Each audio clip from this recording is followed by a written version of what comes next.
Hello student, দেখো আজকে আমি তোমাদের কাছে একটা চোর পুলিশের অঙ্ক নিয়ে হাজির হয়ে গেছি। কি বলেছে ওটার অঙ্কটাতে? A thief is notice by a policeman from a distance of 500 metre. মানে একটা thief is noticed by a policeman, একটা পুলিশম্যান একটা থিফকে নোটিস করেছে কত ডিস্টেন্স থেকে? 500 মিটার ডিস্টেন্স থেকে।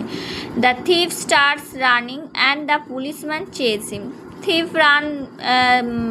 দৌড়ানো স্টার্ট করেছে, এটাই স্বাভাবিক। And the policeman chase him, এবং পুলিশম্যান তাকে কী করছে? চেজ করছে। The thief and the policeman run at the speed. Thief কত কিলোমিটার? না 12 কিলোমিটার পার আওয়ারে দৌড়চ্ছে, আর policeman run at the speed 13 kilometre per hour. এটাই স্বাভাবিক, পুলিশম্যানকে একটু বেশি জোর নিয়ে দৌড়তে হবে। তাহলে what is the distance between them after 12 minute? 12 মিনিটের পর তাদের মধ্যে ডিস্টেন্স কত হবে? তাহলে এদের রিলেটিভ স্পিডটা কত হবে? পুলিশ আর থিফের রিলেটিভ স্পিড কত হবে? এটা 13 কিলোমিটার পার আওয়ার, আর এটা হচ্ছে 12 কিলোমিটার পার আওয়ার। তাহলে কত হবে? 1 কিলোমিটার পার আওয়ার।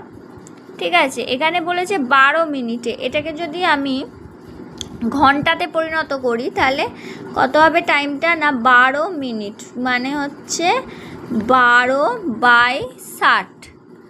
ঠিক আছে, তাহলে কত হলো? 12 5 12 60, তাহলে 1/5 ঘন্টা। তাহলে কতটা ডিস্টেন্স হচ্ছে? ডিস্টেন্স আমরা জানি হচ্ছে কি স্পিড, রিলেটিভ স্পিড। এখানে রিলেটিভ স্পিড হচ্ছে কত? 1 ইন্টু 1/5। এটা কিলোমিটার পার আওয়ার, আর এটা হচ্ছে কি ঘন্টা। তাহলে ঘন্টা ঘন্টা কেটে গেলে কিলোমিটারই হচ্ছে। তাহলে 1/5 হচ্ছে কিলোমিটার। এইখানে মানে 1/5 কিলোমিটার থেকে মিটারে যেতে গেলে যদি 1000 দিয়ে গুণ করতে হবে, তার মানে 200 মিটার। ঠিক আছে, তাহলে প্রথম ডিস্টেন্স কত ছিল? 500 মিটার। ইনিশিয়াল ডিস্টেন্স ছিল কত? 500 মিটার।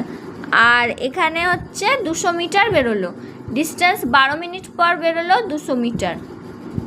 তাহলে আমার ডিস্টেন্স কত হবে 12 মিনিট পর? এই 500 থেকে যদি আমি 200 বিয়োগ করে দিই তাহলে কত হলো? 300 মিটার।